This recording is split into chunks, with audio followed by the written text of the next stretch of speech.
മുകേഷ് ഏട്ടൻ ഞാൻ പറഞ്ഞില്ലേ, മുകേഷ് ഏട്ടന് ഞാൻ ഒരുപാട് അറ്റാച്ച്ഡ് ആണ്. കാരണം മുകേഷ് ഏട്ടൻ എന്ന് പറയുന്നത്, എനിക്കൊരു ഫ്രണ്ട് ഉണ്ടായിരുന്നു, അവന് 29 വയസ്സായപ്പോൾ അവൻ മരിച്ചുപോയി, ലാൽമോഹൻ എന്ന് പറയും.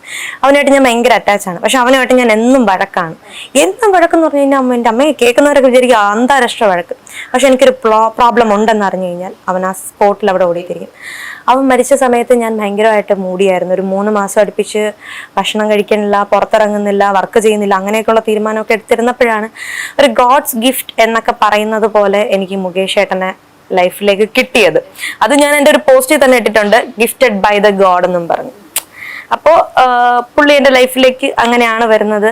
എനിക്ക് ഫാദർ ഇല്ലാത്തത് കൊണ്ടാവാം എനിക്ക് ആ ഒരു കെയറിങ് അവിടെ നിന്ന് കിട്ടുന്നു.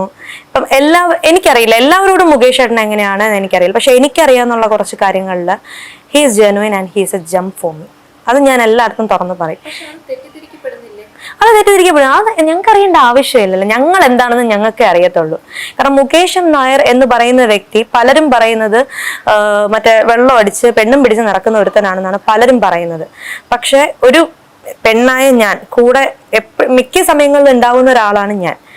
ഞാൻ പറയുകയാണ്, മുകേഷ് നായർ എന്ന് പറയുന്ന വ്യക്തി എന്താണ് നിങ്ങൾ ധരിച്ചു വെച്ചിരിക്കുന്നത് വളരെ തെറ്റാണ്. പിന്നെ അത് ഞങ്ങൾ അത് ചെയ്യാത്ത പറഞ്ഞുകൊണ്ട്, അത് ചെയ്തു കഴിഞ്ഞാൽ നാട്ടുകാർ അതിനെ നെഗറ്റീവ് പറയുള്ളൂ. അവൾ എന്തുകൊണ്ട് അവനെ സപ്പോർട്ട് ചെയ്യുന്നു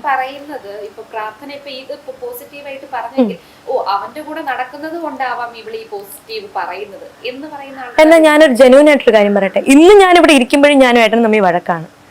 എന്നിട്ട് പോലും ഞാൻ പുള്ളിയെ പറ്റി ഇങ്ങനെ പറയണം എന്നുണ്ടെങ്കിൽ പുള്ളി എന്റെ മനസ്സിൽ നേടിയ സ്ഥാനം എന്തായിരിക്കും?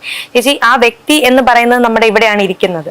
അപ്പം ആ വ്യക്തിയായിട്ട് നമ്മൾ വഴക്കുണ്ടാക്കുന്നതോ ബഹളം ഉണ്ടാക്കും. ഞാനും മുകേഷിനും വഴക്കുണ്ടായി കഴിഞ്ഞാൽ നിങ്ങൾ ആരും ഇവിടെ ഇരിക്കത്തില്ല, അമ്മാതിരി ബഹളമാണ്.